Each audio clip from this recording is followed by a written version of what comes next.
The following featured presentation is part of the Skywalking Network.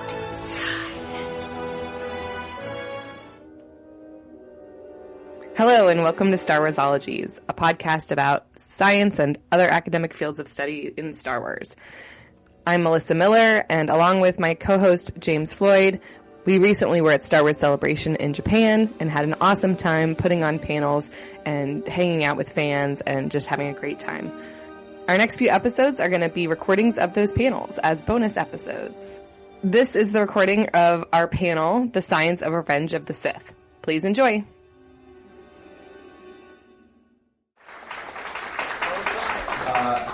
Konnichiwa, yokoso.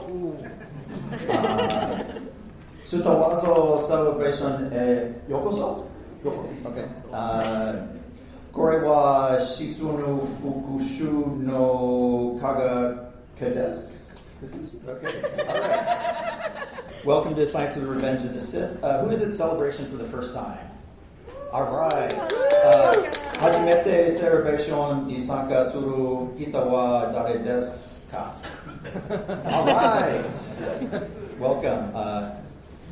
Sutowaza ga suki na hito wa imasu ka? Yeah? Minasama? Everyone likes Star Wars? Okay. Let's get started here. Watashi wa shikaisha no Genezu Furoi desu.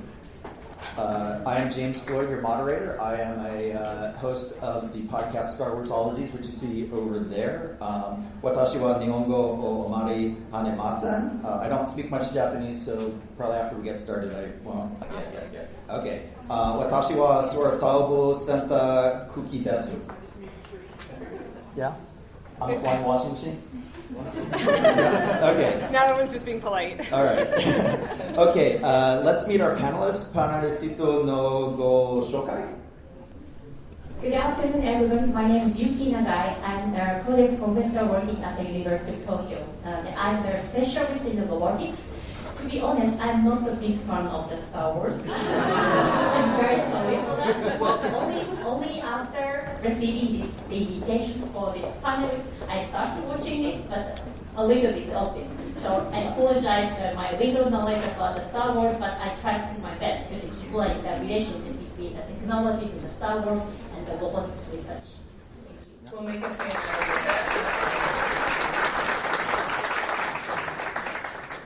Hello everyone, I'm Takafumi Maruishi. I study the volcano in Japan. So that, also I just know the lava floors. Yeah, but I like the Star Wars.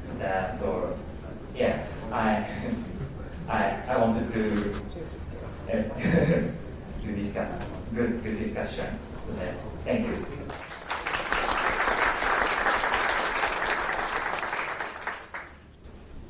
Hi, I'm Kazuo Tanaka. I'm a particle physicist in Waseda University, and now I sometimes work in some particle accelerator facility like Cell, which is located in the Shetland, one of the largest accelerator that accelerates beam. And beam is very, very correlated to the Star Wars, right? Yes. And when I was young, I loved Star Wars. I think I watched it over 100 times. So when I work in the cell facility, I always come up with the best stars actually. I'm so happy that today we can talk something like that. So thanks so much. Thank you for not using CERN to blow up the planet. Yes. My name is Melissa Miller. I'm James's co-host of Star Warsologies, our science and Star Wars podcast. And I am a science communicator, science educator, just general science nerd, communicator.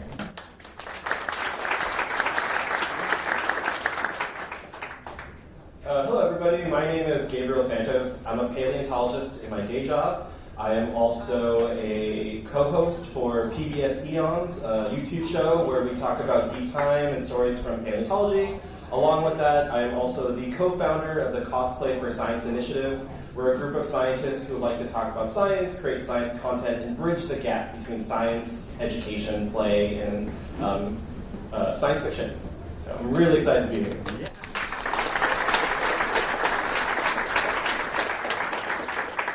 Right, and again, I'm James Floyd. Watashi wa Star Wars no Kurosawa no buku no chosha desu. Watashi wa Marisa to isho no podcast to Star Warsologies o shusai shitemasu. Okay, so basically, I'm, as Melissa mentioned, the Star Warsologies podcast, where it's about science and Star Wars. So if you like this, you'll probably like our podcast. I'm also the author of the Star Wars crossword puzzle book. Came out last fall. Yay! Okay. Enough about me. Why don't we start with Kazuo? Tell us about lightsabers. Okay. Thanks so much. So I think this lightsaber is one of the important, item in the Star Wars, right? And I also, when I want to become the astrophysicist, the lightsaber is one of the things that I want to make a dream. But here's one, question that what is the source of the lightsaber? In principle, there are no any answer. That is always in your mind and, in your brain that you can clearly, think about the lightsaber is. But there are two ways. The one is it's a kind of very coherent laser, or it's a kind of plasma. It means that it's a very, very dense and high energy particles. One of the very different things is that lightsaber is a fixed length. It's kind of 1 meter. So here the things that how to to make it possible is the two difficulties. The one is how to make such a big energy. The one is how to storage in such a small areas. And the lightsaber. Yes, I calculate the energy of the lightsaber before. Did you watch the Star Wars Episode 1? Yeah. Here's the thing that Qui-Gon cut the door like this. This is a very nice thing to calculate the estimate of energy, right? Because it takes several seconds to cut just a few meter like that, right? And I don't know the material what it is, but if it's a kind of steel or something like that, it cuts like a 1 meter thickness like this. So we can calculate how energy needed to melt such kind of amount of the things. And according to my calculation, We're going to bust out lots of numbers. Is there a better nerdy sentence than according to my calculation? It's kind of 1 gigawatt. It's a very lucky estimation from my side. But you don't know what is 1 gigawatt. It's almost like 1 nuclear power plant. So if somebody can pack, not a nuclear power plant, but it's very similar like a nuclear fusion plant in this one sudden, maybe we can make such kind of high energy. and amazingly, they don't catch themselves on fire. Yeah. And I did notice in Skeleton Crew for the first time, I feel like they said plasma, like that hourglass. They said your plasma's running out, and I was like, oh, that's to me. I think that was the first time I heard them use plasma. So I think that's probably the key. Cool. So you want to tell us a little bit what's inside the lightsaber? Okay, so that is my side, but according to the description of what is a lightsaber, and there is that it's kind of some energy which is emerged by the force. Some force power is concentrated in the crystal in there and emitted to the lightsaber. That is the description of the lightsaber is. And Yeah, so I don't know so much about what is a force in our real world, but if we think about it's something like kind of source of the something, it should be the source of this plasma, something like a gas or something we can make. It's very similar to the nuclear fusions. Yes, some scientists recently tried to realize, make it clear the nuclear fusion power plant. And there are two different things of the nuclear power plant. The one is how to store such a high energy plasma. The temperature of the plasma is like a sub-billion degree. It's very hard to spread it in there. So we need a very, very high power magnetic field. Yeah. So that's they are trying to make. So the one of the way to make it kind of stable, we can make some nice magnetic field, which should be one pack, lightsabers, and make such kind of things. Yeah. So making that magnetic field to hold in the saber, exactly. That's going to require even more power. Exactly. That's not happened still yet. But do you think that would actually explain why lightsabers bounce off each other because it's the magnetic field? I see. Exactly. So if it's a plasma, it means that it's kind of charged particles. And do you know when you study in the high school or junior high school, maybe you learn about the Lorentz power that charged particle emits the kind of magnetic field if it's 2 or 1, right? So if the lightsaber and lightsaber hit something like that, the magnetic field which emerged by this plasma can make some bounce off each other. If it's very, very dense. Well, and I know we don't have any clothing designers here, but are Jedi robes maybe made of something that keeps them from bursting into flames? Because it feels like if you're holding a nuclear power source in your hands, it would just all your clothes would just light on fire. So maybe Jedi robes are resistant. If you think about it like that, it's too dangerous to touch. I already say that it's over half a billion degree, right? So maybe the Jedi's robe or their power should be protect some such kind of severe situation. All right, do you want to talk about this lightsaber? So when I prepare this talk, I check the Amazon that kind of lightsaber quick, right? So I can find a very interesting toy that it's kind of torch that when you go to the camp or hiking, maybe you want to make a fire, and this is kind of torch, but please check it out. It's very look like lightsaber that some of this toy make a sound like a ping. And you can change the length of its torch, and sometimes it's very similar to the lightsaber.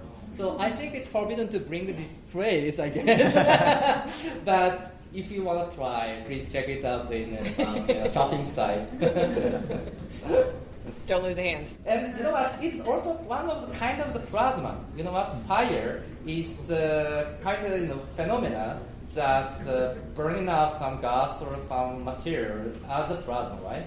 So it's too small energy, and it's not too dense to be kind of lightsaber. But the very simple mechanism, very similar to each other with the lightsaber, I guess. So it's like a mini lightsaber. Exactly. But you can still light stuff on fire with it. Yeah, exactly. With a 40 draw or something like that. Oh, James. Anyway, moving on. All right. Yuki-san, you want to tell us about the droid? So firstly, I try to confirm that the definition of the droid or the android. In the sciences, we say android instead of droid. And then as far as I know that the term droid was coined by the George Lucas, and then it's now distributed in these communities. And The android should have the three important functions or aspects. The first one is the embodiment.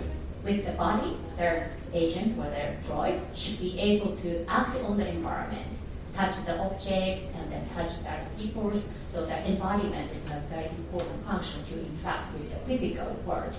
And the second very important aspect is the autonomy. Without any control from the human operators, the robot or the android can decide what to do, where to go, what to say, and so on. So the autonomy is the second important point for the android.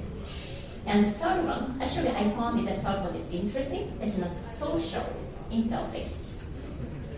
Even if the robot has the body and also the autonomy, but if it cannot socially interact with humans, we do not call it android or droid, but rather it is a mechanical robot.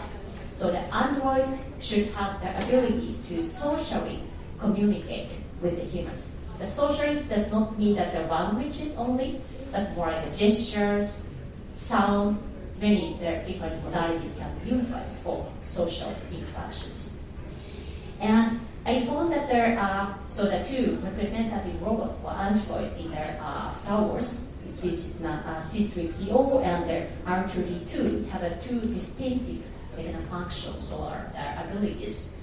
The first, the C-3PO, of course, you know that he or she Yeah, that's an interesting question. he is very, very good at communicating.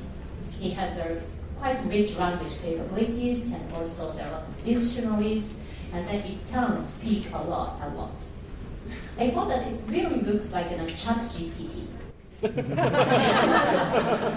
Actually, in order to join this panel discussion, I also asked many questions to the chat GPT. What is the important idea in Star Wars? What the current level of the robot in the Star Wars and so on. My chat GPT helped me a lot. It's very, very informative for me. But then there, of course, so as I said, the chat GPT, although the chat GPT can tell a lot about the knowledge in the world to you, but then it does not have like a social aspect. Sometimes it apologize, or sometimes it say happy. I'm happy to hear that you are also satisfied with an answer, but it's not a real emotion. It's just a text level. It is imitating as if it has an emotion, but it does not have real emotions. In contrast to this, the ChatGPT, I think the C-3PO has an emotion to some extent, not that, of course, the full level of the emotion compared to the humans. It can express happiness, sadness, their angry state by, of course, speaking and also doing a lot of gestures. But then the one missing point here is that the C-3PO does not have its an organ, the biological organs. The heartbeat, breathing, this kind of physiological signal is very important for the real social interactions. So to me, the C-3PO is still just imitating as if it has an emotion. It has a quite good language ability, so it can nicely imitate as if it has the emotions. And then regarding embodied motor capabilities, I think the movement of the C-3PO is very kind of old-fashioned type thing. Nowadays, we have much, much better humanoid robots. Some of you know that the Boston Dynamics in US, they have been developing their very nice, sophisticated humanoid robot. It can jump, it can dance, it can flip. It has a much, much higher capability even than the humans, most of the people. So in terms of the motor capabilities, I think that C-3PO could handle through the practices. Maybe the one reason is that it has a more a mechanical structure inside it. It's not like a biologically inspired structure. Therefore, the Boston Dynamics robots, they utilize more biologically inspired, for example, artificial muscles and also pneumatic actuators which allows the robots to make a more smooth movement, not like this kind of robot dance. Actually, the robot dance is much, much smoother now. So in terms of motor capabilities, I think that our current technologies already goes beyond the C-3PO or any other robots that Star Wars. And then so regarding the R2-D2, it has a kind of much, much simpler shape, simpler appearances. But I find that it's very, very inspiring also for us to think about what is emotion, what is the emotional expression. R2-D2 does not speak, does not have a facial expression.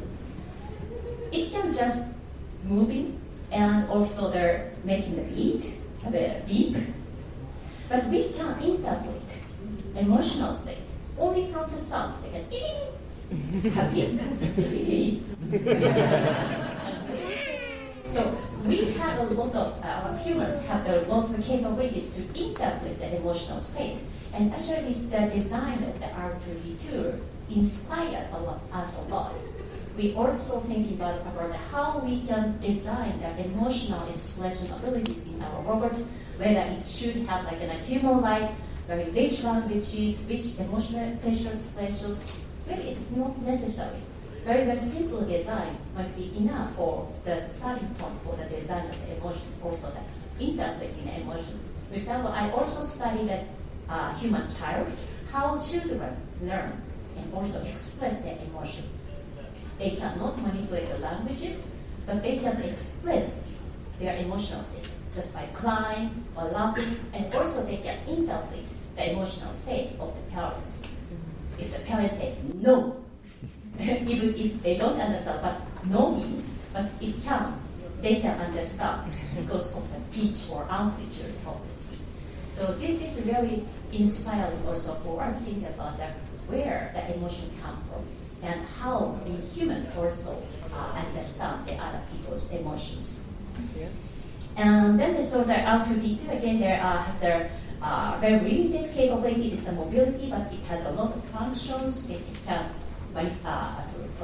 fix some problem of the machines. It also has a very good memory and so on and so on. So to some levels, of course, the R2-D2 is much, much better than the current technologies, but also it tells us a lot of the simplest design of the robotics or the human-like abilities in the robots. And also the last point I'd like to emphasize that there are very, advanced technology or advanced abilities in their androids in the Star Wars is that they have the history of the memory of the history. They know their past experiences. They keep what happens in their past and what will happen in the future. This is called episodic memory. For example, we also know what happens for us yesterday, what happens for us 1 year ago, what happens for us 10 years ago. We still keep this memory. It enables us to keep, maintain myself, self-identity, or even consciousness. We are conscious about our life, and then with this history of our life, we can make something for the future. The history, the memory of the episodic experiences is very important for humans and also for the future world to make them to have a self-identity. It's not just a machine, but they also have a kind of life. And then this experiences of life is really, very important point. And then only the androids in the Star Wars already have such an ability. I don't know how it makes. I want to be very bad. But then our current technologies in the real world do not have such a self-identity or an episodic memory, which is a very strong future challenges for us to think about. So you're kind of saying with C-3PO that because it's got that episodic memory up until the end of Revenge of the Sith, but that so maybe that would explain why C-3PO worries so much, because he's got all that memories of there's a lot of things bad that happen in this universe, and they always happen to me, and so that's why he worries about the future. And like, oh, this is going to be bad because experience has taught him that everything is bad. I think it's not only about the memory. I mean, if you just want to keep the memory, you can just keep the dictionary or the strategies. But this is not our self-identity. I can check everything in the dictionary or ChatGPT, but it's not my history. So, we are the physically embodied experiences is a very important knowledge, and also the ability for us to keep our identity. Do you want to? We'll just skip ahead. Do you want to talk about real life robots? These are actually our robots. The robot itself comes from Italy. The Italian technologies that technicians developed it, and we are more working on the artificial intelligence in the robot. And for example, the top left, you can see the nice smiling face on the robot.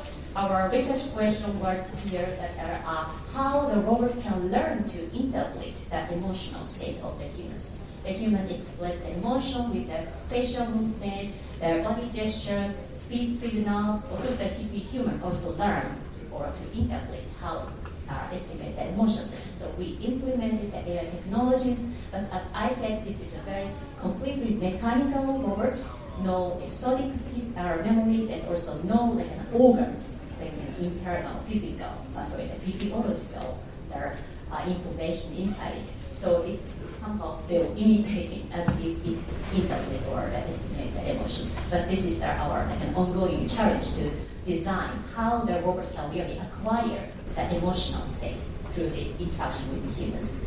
And at the bottom right corner, you can see the one interaction scenario. In this, it's like the child play. The robot learns to draw some pictures, and then the human also make a drawing in taking manners.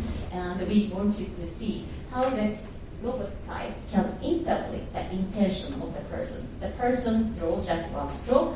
If she draw the one circle, it can be interpreted in many ways. It can be the face, it can be the sun, it can be the earth, or it can be pet model or anything. So how to interpret their internal state or the goal or the intention of other is also another challenge. And I think that there Android in the Star Wars series have already the good capabilities for interpreting such an intention of the humans. All right, let's switch over to talk about Mustafar, the planet. Obviously, its main feature is volcanoes. What? Oh, use the microphone.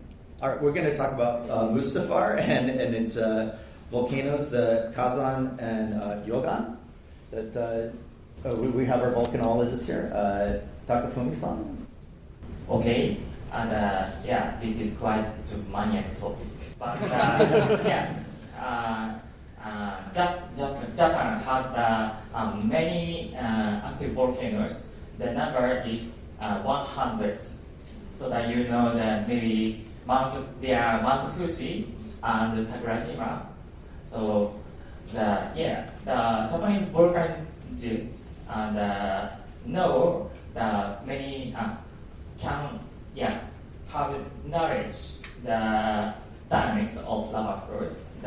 So yes, according to my observation with my eyes by seeing the movie, so the Mustafar is the realistic volcan shows the realistic volcanisms.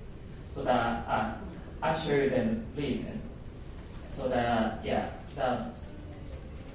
Mustafar on the previous slide. You want this? Go back to it. What? Okay. So Mustafar has the surface of the many mountains consist of solidified lavas, and there are the lava rivers. So seems to have the very low viscosity, like waters. So on the next slide. And they battle over the lava flow, but we can see the splash of lava, the center of this slide. So that this phenomena, volcanologists know this phenomena at the Earth. So the next slide. Here, so the famous volcano is located on 100 kilometers from here. So the name is Izuoshima. So the Izuoshima is the active volcano. So this is the famous eruption at 1986. So this eruption from this eruption, all people in this island escapes.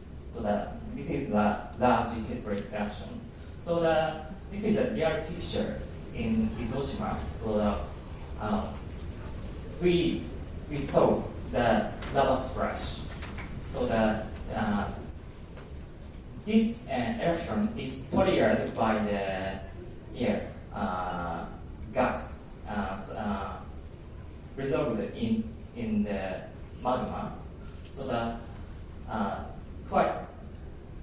they are quite similar to the picture of the movie.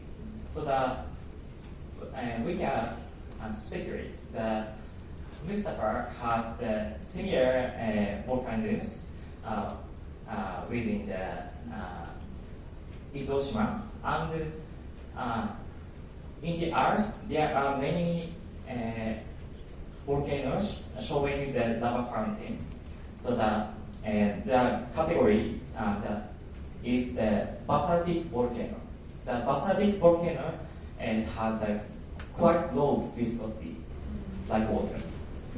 So so also like the movie picture, and Izuoshima produced the long lava flows from the top of mountains to the ocean side, the town ocean side. So after the eruption, the island is covered by the solidified lava blocks at that picture. So in the movie, the last scene of the movie, so he will death due to the fire of lava. So he seemed to stand on the block of lava. So really the Izuoshima had the similar type of lava blocks like that. And from the picture, we can speculate the temperature of lava. So they seem quite reddish plate. So from the physics of thermal radiation, like Stefan Boltzmann law in physics. So from my calculation, the temperature is around 1,000 degrees. So that's enough to light Anakin on fire? Yes. But not when they were fighting over it, right? Because in the previous slide, you have the picture of them on the there. But not enough to burn them that close. Well, they got those little blue things to protect them. Shielding. The heat shielding. Or if the Jedi robes can. Our previous conversation, then they're okay. So can you have water, or not waterfalls, lava falls that where it just shoots off the edge? Is that a real thing? Real thing, I think. So and actually the volcanologists also not battle but work on okay. similar. There it is. There they are. battling away. Yes, yeah, but also in the exhaustion reaction, the volcan resist and walk over the lava floor, so that we can walk on the lava floor during the short time scale. So because the surface of lava floor is flat, so that they have the quite low temperature, but the layer of the cold temperature is very thin, so that several centimeters. So that if the violently works, so that the molten lava float up and die. So that we have the highly protected series and quietly work and capture the lava flows and analyze. Well, one of the things that we do see on Mustafar are there are things that are alive and hang out in the lava.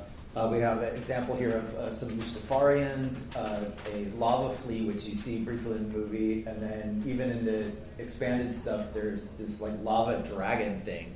How do you think things would evolve to live in a highly volcanic, very high temperature, high gas environment? Yeah. Well, like Takafumi-san said, it can get to 1,000 degrees with the lava flows, right? Luckily for us on our own planet, in our galaxy, we don't need to think. We have creatures that have evolved and adapted to living in these extreme environments. We call them extremophiles, or thermophiles specifically. They are adapted to extreme heat. So like the lava flea, on our planet, we have lots of arthropods. So these are shelled animals, crabs, isopods, roly-polies, if you will. They have chitin. So chitin is what makes up their exoskeleton. And chitin has a really high temperature resistance. They can survive temperatures of up to, I looked at this earlier, but my brain's not working quite yet. Just say a big number. It's 122 degrees Celsius. For us Americans, that's 252 degrees Fahrenheit. So they can survive a little bit of that extreme temperature. But much like Anakin, if we get too close, it's not a good thing. So we have examples of that, but no, we have nothing nearly as big as some of these and complicated as these creatures who have specifically adapted to a volcanic planet, right? For us, lava, for a lot of cultures, lava and volcanoes is a symbol of life because after the lava flows, then it cools, and that's when the plants come. Then the animals come. It's a series of colonization. We don't really live on the lava flow, right? In the deep ocean, though, we've got these things called geothermal vents, where the water temperature is literally boiling. These creatures are the literal, like, our versions of Mustafar. They can survive these high temperatures. They survive off of the sulfur and the chemicals that are there. They don't actually need energy from the sun. They survive off of the really cool chemistry down there. So, I like to say, like, science fiction's cool, but we have got even cooler creatures on our own planet. Can I ask my Mustafar question over here? Yeah. I also noticed that Mustafar is like a whole lava planet. I think of it as on Earth we have sort of like one, lava or one volcano sort of at a time. But at some point, Earth was basically Mustafar, right? Yeah. So when Earth was first forming, right, billions of years ago, 4.5 billion years ago, Earth was not hospitable. The whole thing very much looked like Mustafar. It was volcanic. There was ocean, but it was super acidic. Definitely don't want to go to the beach on ancient Earth, right? But life still found a way, because this is the very, very early soup, as sometimes we call it, for life. And eventually, as the Earth cooled, it actually became more like Hoth over time, because it became ice ball planet. And then after that, we start to get the many different environments and biomes. But Earth is constantly changing. I could go on and on, but we have lots of really cool different environments. So Earth has been through all the different phases of the Star Wars galaxy. All right, a complete easy segue there to move on to cyborgs. Combination of a robot and biological specimens in Revenge of the Sith. We have Vader, of course, as well as General Grievous. Do you guys have any thoughts on combining machine and the biological organism? My big question when I was watching I don't have any answers. I rewatched the movie a week ago, and General Grievous is constantly coughing, but then when they show his chest cavity, I don't think there's any lungs in there. So I know we don't have a medical specialist on the panel, but if anyone has any thoughts on how one would cough without a throat, without lungs, is it just, I don't know. More questions, sorry. In the robotics community, we also try to develop or invent their very new technologies for their, maybe in the future it can be utilized for the cyborg, which is called the organoid, which start with their natural cells, and then by taking care of it, it really grow up, and then it creates the real organs. So we can artificially create organs which is made of the biological cells. So the very recent technology already have the good techniques to really connect their artificial parts and also their biological parts. And that with their cyborgs and then their prosthetic have their more like small differences between the mechanical parts and the biological part. I would say that the prosthetic is more like a clearly distinguishing between their human body, biological part, and their mechanical part. You can attach their additional arm or you can remove it so that you can easily attach or detach their artificial, the mechanical. This is more like a prosthetic. And their cycle is more, I would say that more smoothly connecting the biological and their mechanical parts. For example, maybe the implant of the, for example, if someone has a heart disease, you can have their like a pacemaker, which help your heart to make this kind of movement. So this is like in between the prosthesis and the cycle because it's more closely and also the smoothly integrated in the biological body. And now we are in the stage, so having the very clear distinction between the mechanical and the physiological parts, and a little bit smoother connection between the mechanical and the physiology. And then our current challenges, actually that several researchers are already working on, is the more biologically created, but still artificially created, like new organs, which can be in the future utilized as a real our body parts. We take the cell from our body and then just nature the new organs, and then it can be attached in our body. So I think that our current technologies, in some point, it already go beyond their stage of the Star Wars. Wow. So do we have any cyborgs in the room then? Based on that, if you have an insulin pump or a pacemaker, or, any chips inside your head that make you kill Jedi when they get triggered. Okay, good. Just making sure you don't have that anybody.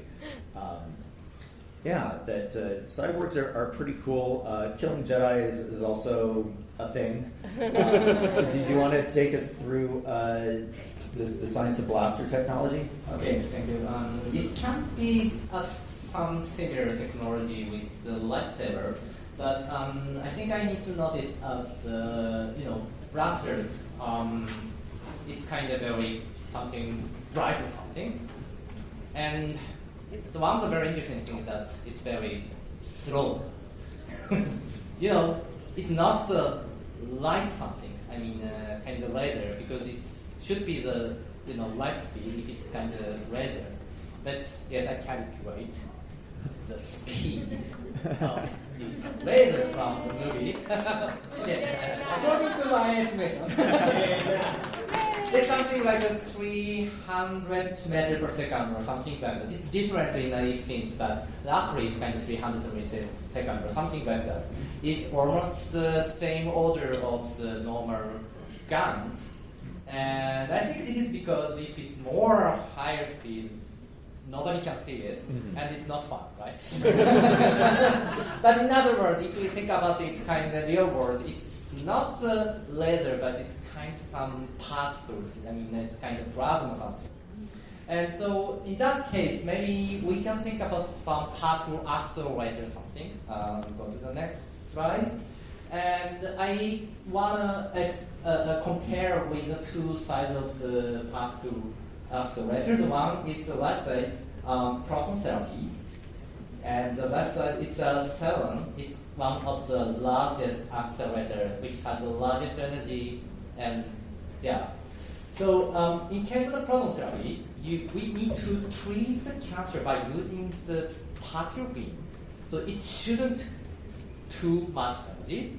And yes, I also calculated, and it's kind of somewhat energy which is penetrate your bodies. And so it's very moderate energy. It doesn't kill the people. But okay, in case of the Star Wars, the blaster is very dangerous weapon that it hits a person's body and it can kill the person. Even the stormtrooper has a very big body weight. And I also calculate what kind of energy can penetrate such kind of okay, if the stormtrooper has 1 or 2 centimeters thickness of the steel plate in there, they need the tera-electron borders of the watts energy. So basically, you need a CERN accelerator to exactly shoot through a stormtrooper's arm. So, in other words, we can make it clear with pocket CERN in here. Well, if we can do it with lightsabers, we can do it with blasters, right? Okay, but the one point is it's a little bit complicated. But the CERN target is not make a lot of particles, but make the high energy. So the number of the particles is not super large, but the energy is super. So the problem is that if you want to make a blaster, and if you can pack it on here, it can make the very same amount of energy, but it's too high energy so that it can just pass through the body. Yeah, if it's too high energy, it's too fast that interact with the body atoms and the body something. It just goes passing away. And one of the reasons that proton therapy calculates the particle energy that stop just in the cancer, right?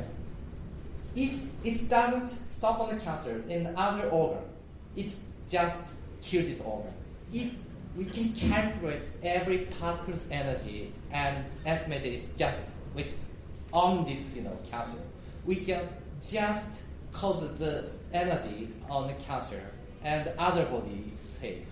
So this is very important to calculate such kind of things for the particle physics. So we could use blasters if you set them to the right setting to cure cancer. Yeah. Okay. So yeah, the particle, the proton therapy is one of the light side. Yeah. Of the, pleasure, and blaster is kind of dark side of the, you said of the, plasma. Yeah, and I want to also notice that aurora is one of the phenomena that plasma make a light. I mean, one of the very exciting things is that blaster makes some light. I mean, it's bright. That is one of the reasons that we get excited. And this can be the rare because if the such kind of plasma, I mean the very intense plasma, go past on the air, it emits a light, something like that, and even such kind of the aurora. So if you can make such kind of high energy plasma beam, it can also make some light. Yeah. Cool. So we can use it to cure cancer or light up the sky or make holes in people. Exactly. All right, we're going to talk about some of the different planets. Utapau is a planet of sinkholes and some cool life. But these are some really, really big sinkholes, and they kind of go straight down. Do we have any thoughts on how you could have a planet full of sinkholes? That's a big thing. So here on our planet, we do get sinkholes, nowhere near as big as Utapau, but our sinkholes are usually made of from a very soft stone, usually like limestone or something, and as water passes through those, groundwater usually, it dissolves the limestone. So limestone is made up of the shells of a lot of ancient tiny organisms that have built up over time. And so It's possible that Utapau might have been an ancient ocean planet in the past, and it had lots of these tiny microorganisms that developed an entire planet surface of almost limestone, and groundwater passing through, lots and lots of it might have created these sinkholes. But I also think a lot of Utapau may be also terraformed, right? So the Utapauans, right? They may have actually used some of the starting sinkholes and made it larger for their homes, because lots of creatures on our planets make their home in sinkholes and caves and things like that. So that's not to say that they couldn't have done that. But also, we also have to remember it's Star Wars, so some things just are cool for the sake of cool. Yeah. And some of the things that live in there, we have things called reptavians. We have a couple examples in Star Wars and Utapau. We have the dactylians that fly around, and then we have Boga the Varactyl. How might those evolve or survive on Utapau? And then there's the big thing, if you look in the background, there's these giant bones. What do you think that is about? Yeah, so if it was maybe an ocean world in the past, it's possible that there may have been really large creatures that could be supported by an ocean planet, right? When you're in the water, size and gravity don't really matter for you. Think about our planet. We have the largest animals that live in the water. Those are whales. And we have their skeletons that are fossilized from millions of years ago, and we can see them. So that's possibly where those giant bones come from. Now, for the modern organisms on Utapau, this is really fun because Star Wars loves to do this thing where the creature designers take bits and pieces from other creatures and combine them in a way that makes sense for their story or for the imagery, right? And so for like the Varactyl, I'm assuming this kind of lizard-type creature needs to be able to scale all the walls of the sinkholes. And so what they did is, if you look closely on some of the stills for the Varactyl, it's got these really weird feet with lots of these little grooves in it.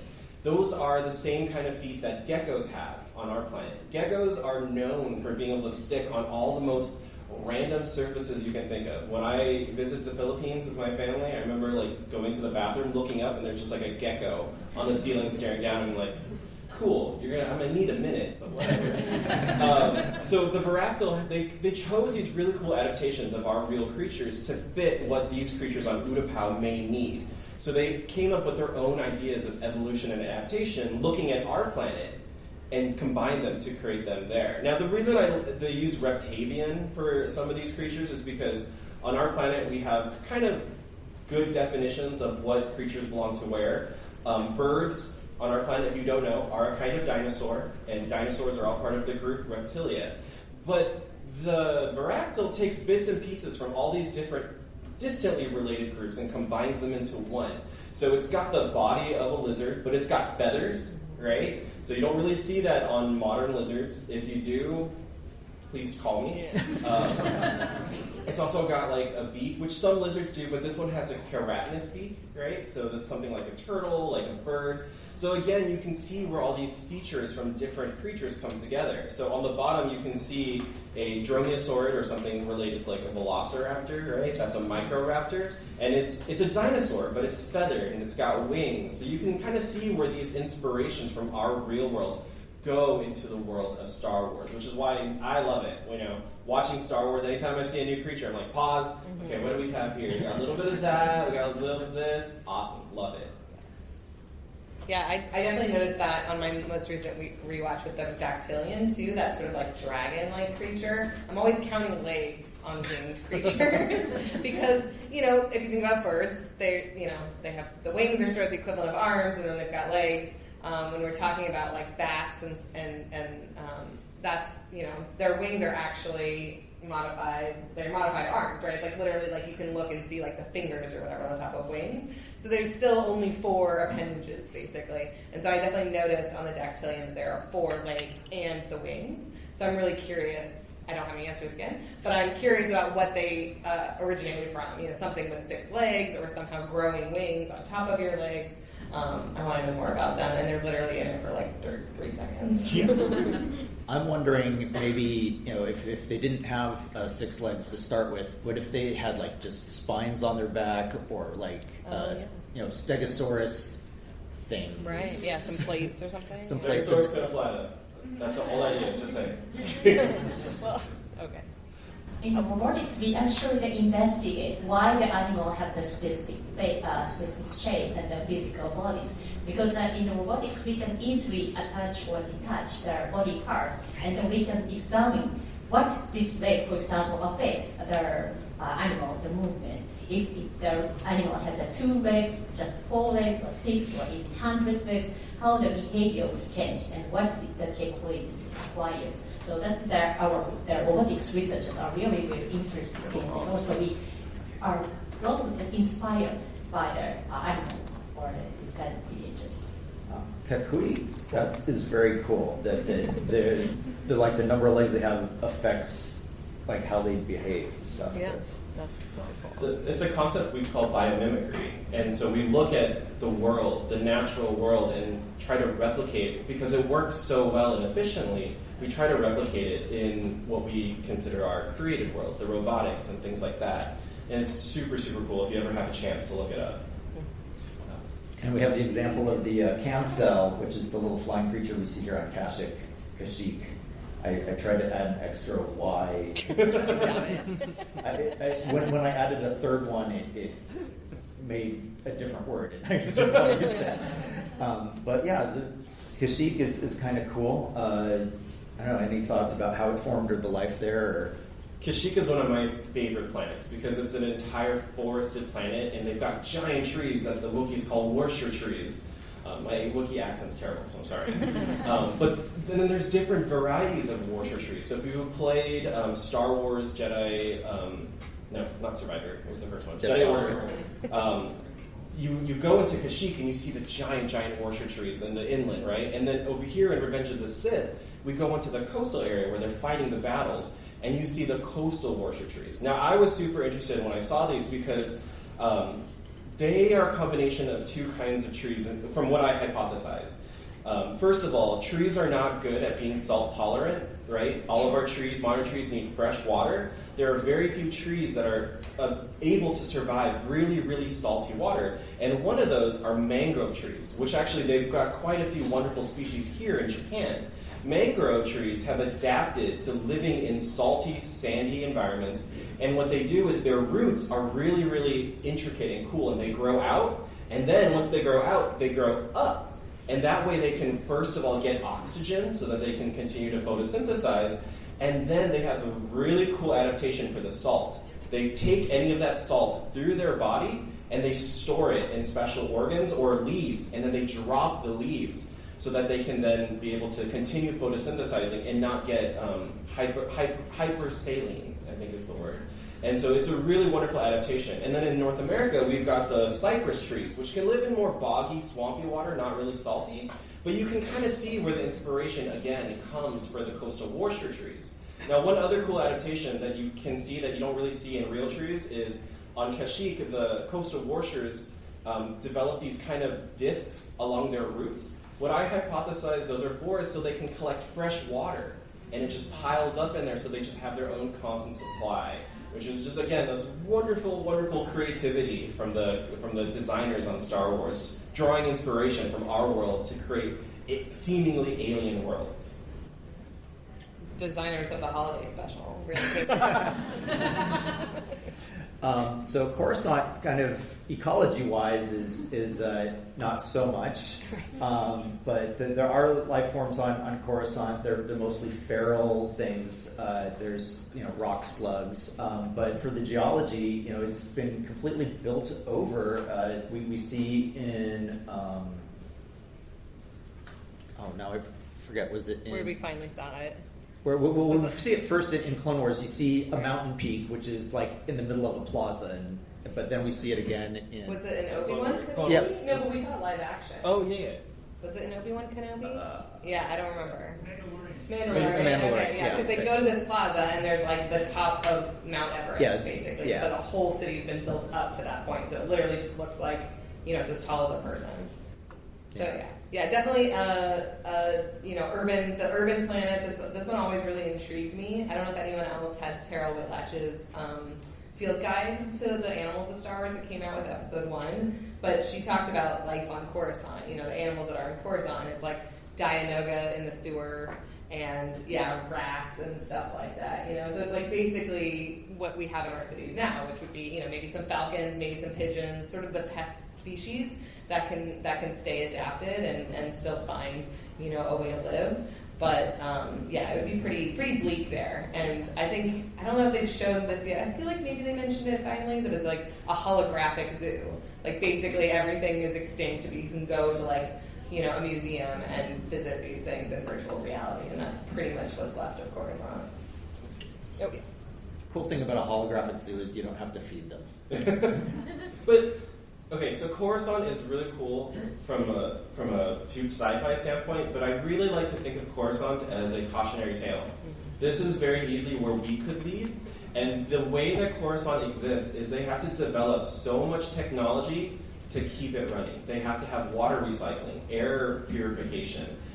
Our planet only survives because of our natural cycles, our tides, our weather, the oxygen cycle with the plants. Coruscant, we could easily become Coruscant. We make our planet uninhabitable. All of our creatures are holographic, right? And we need hundreds and hundreds and millions of dollars worth of technology to live. Coruscant makes it look pretty on the surface where the rich people live. We all know on the underground it's terrible, it's bad, it's toxic. And also, Takafumi-san, if they covered an entire planet, that would disrupt all the volcanism in a weird way, correct?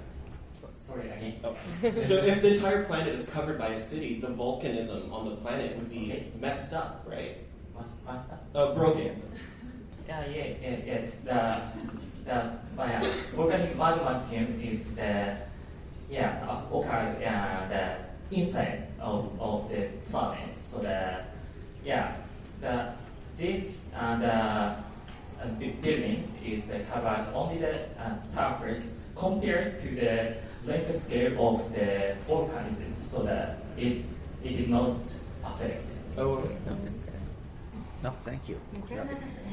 This is where you can find us. Thank you so much for coming here. We're going to just talk about a few other things real quick, but this is where you can find us online. Does anyone have any final thoughts here that they'd like to say? Go down the line and have something to say? Sorry. Thank you so much to enjoy the thing. So if you're interested about some particle physics something, please access on the Absolute Kitting. So this is Japanese version that you can easily translate into English. And what I'm trying to do here is that I distribute the particle detector in your home. I think it's the first trial because always it's in a very big laboratory something. But I distributed a very small handy particle detector. You can detect the cosmic ray or some particles from the space. So it's very hard to make the accelerator, make the blaster, making the lightsaber, but you can just detect the particles. Right? Okay. Thank you. Yeah. All right. Any other? Please contact me if you want to access that place like Mustafar. So that, for example, in Ocean, we can access with the ships by 4 hours from Tokyo, so that you work on the lava droids. We're ready right now. Yeah, let's go. Can we bring our lightsabers? I need that picture. Thank you. Thank you very much for today. And then if you are interested in robotics research, especially here in Japan, I strongly recommend you that you can go to Expo. Expo just started in Osaka, and many of my colleagues are working very, very, very hard for preparing many new robotics technologies there. You can see the real state-of-the-art Android there in Osaka. So if you have time, interest, please visit there. Thank you very much. Wow, I am actually going to the expo in a week, so for a day. So I will look out for these really cool Androids. We have the Professor Hiroshi Ishiguro. He made a copy of himself. It's the state-of-the-art Android. I'm not sure he is still exhibiting. He has so many different Androids. So I really strongly suggest that you can visit there. You should visit there. Making a copy yourself. Yes. I've seen a lot of movies where that ends up very bad. I think it'll be fine. Also, making copies of your dead spouse. Don't do that, kids. real quick. Oh wait, sorry. Did you guys have anything? Well, yeah, for me, so like I said, if you really want to follow Cosplay for Science and all the content we create, you can find us online. And if you want to learn more about paleontology and stories from natural history and life, please like and subscribe to PBS Eons on YouTube channel. We have lots of stories coming out. We've got some cool new projects coming, so please stay tuned, and you'll see some really cool stuff coming from us really soon. I was just going to mention the next panel. Okay. Okay, so if you stick around after this panel, I'm also helping with the next panel, which is Fawn Davis and the miniatures of the Star Wars prequels. So we have half an hour between then and now. I feel like we're happy to stick around and answer some questions since we kind of ran out of time here, or got a couple minutes left. And then listen to James and I's podcast. This recording will be up there whenever I get home after my vacation and edited. So a couple weeks. And we've got lots of other con panels. We're at WonderCon. We're going to San Diego Comic-Con every year. Our main show is we just have one guest expert on each episode talking about how their field connects with Star Wars. It's not always just science. We've had people, as varied as ethics, and we've had dance. So just come check us out if you like this panel. You'll probably like our podcast. We're part of the Skywalking Network. And then tomorrow, Yuki-san and I will be with some other people to do droids, AI, and sentience tomorrow afternoon. So we'll be diving into way more stuff about robots and androids and AI and ChatGPT. And then finally, thank you so much for being here. Domo arigatou gozaimashita. Should we take an audience question? Oh yeah, we can take some questions. We have 1 minute and 8 seconds. Who's right. got a science question? So in Star Wars, there's a lot of worlds where a single environment covers the entire planet. Like the Chief is all forest and Mount Calamari is all water. I'm wondering if that would be at all realistic for natural, real planets, or would they be more like Earth, where there's a wide variety of biomes? Well, certainly, if you have a Mustafar type planet that we talked about, the Earth was like that before. We talked about Hoth being an ice ball planet. Earth was completely like that at 1.2. I think in between, Earth was kind of like Camino. There was a lot of water on the surface covering the whole planet, pretty much. At some point, yeah. Not quite the whole, but yeah. But so it's not out of the realm of possibilities. Obviously having a desert planet, Mars is essentially a desert planet. But yeah, having things that are like one biome of just forest or just grasslands, that kind of thing. Maybe not. No, not really. Life and plants require a lot of complex systems from different sun, water, temperature, seasonalities, and things like that. When you have if you have a monotypic ecosystem kind of planet, that really doesn't make a lot of sense based on our knowledge of life now. Now that's why I'm putting a question or an asterisk there. Our understanding of life is incredibly limited because we only understand how life works on our planet. We exist in what's called the Goldilocks zone. We have water on our planet, fresh drinkable water, and we have continents that move and weather systems and all that. We have no idea of another planet that exists like ours, and we have no idea if there is life out there yet. So, as of now, no. Maybe? Wait, if you have more questions, just Wait. I was just going to say, if you have more questions. Oh yeah, you can come out and talk to us outside. Okay, we had one question over there. Yeah, I was just going to ask, I know that in the real world we have planets orbiting gas giants similar to Mustafar orbiting its planet. The reason that can be so volcanic active is because of the pressure exuded from its gas giant. Ooh. Similar to Titan or Io or... So it sounds like could Mustafar's volcanic activity be caused because it's the gravity from being a moon of a gas giant? What do you think? Volcanic activity of the Mustafar is triggered by the gravitational force from the surrounding planets. Yeah. So that it triggers the inertial friction of the solids consisting of the Mustafar. So that's the Mustafar shows the highly volcanic activities. So that the moon at the old age, the moon around the Earth and show the similar activity, so that they have that large lava flows on the moon surface. Wow, the moon used to be volcanically active, and we had cool lava flows. That's pretty awesome. Science is pretty awesome, right, guys? For the Americans in the audience, I'm going to say it, when you go home, please fight for science and our jobs. And there's so much that it's not just fun, but it determines so much about all of our life. So please support your local scientists, your museums, when you go home and fight for knowledge and education. Thank you so much, everybody.